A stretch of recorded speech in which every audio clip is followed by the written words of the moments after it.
ఆంధ్రప్రదేశ్లో job calendar విడుదల చేయాలంటూ కర్నూలు కలెక్టర్ ఆఫీస్ వద్ద ఏఐవైఎఫ్ కార్యకర్తలు నిరుద్యోగులతో కలిసి ధర్నా నిర్వహించారు.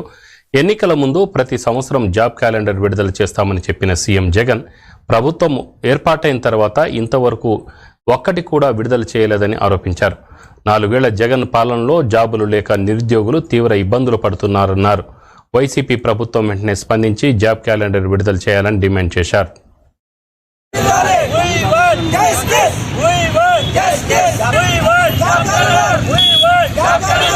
డిఎస్సి రాసి అర్ధ మార్కుతో మేము జాబ్ పోగొట్టుకున్నాము.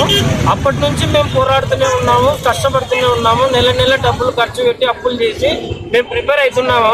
కానీ రాష్ట్ర ప్రభుత్వము అధికారంలోకి వచ్చిన తర్వాత మేము ప్రతి సంవత్సరం క్యాలెండర్ ఇస్తాము, మీకు ప్రతి సంవత్సరము మీకు నోటిఫికేషన్స్ ఇస్తాము అని చెప్పేసి ఆ వైఖరితో ముందుకు వచ్చి తర్వాత ఎలాంటి స్పందన లేకోకుండా గత 4 సంవత్సరాల నుంచి మేము నోటిఫికేషన్ ఇస్తాం ఇదిగో ఇస్తాం అని చెప్పేసి అంటూనే ఉన్నారు.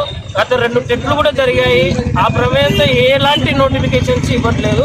ఇప్పుడు మాకు నోటిఫికేషన్ తక్షణమే ఏది అడ్డు లేకోకుండా అన్నిటి ఖాళీలు ఎన్ని ఖాళీలు ఉన్నాయో వచ్చిన తర్వాత 40,000 నోటిఫికేషన్ ఉన్నాయి, 1,00,000 నోటిఫికేషన్ ఉంది, మీ ముందు ఉంచుతామని చెప్పేసి అధికారంలోకి వచ్చిన తర్వాత ఈరోజు ప్రశ్నించడానికి మాకు అవకాశం ఇవ్వకోకుండా ముందుకెళ్ళకోకుండా ఇలా మమ్మల్ని రోడ్ల మీద నిలబెట్టేటట్లు గవర్నమెంట్ స్పందన ఇచ్చి మాకు ఈ విధంగా సహకరించకోకుండా పోరాడుతున్నారు.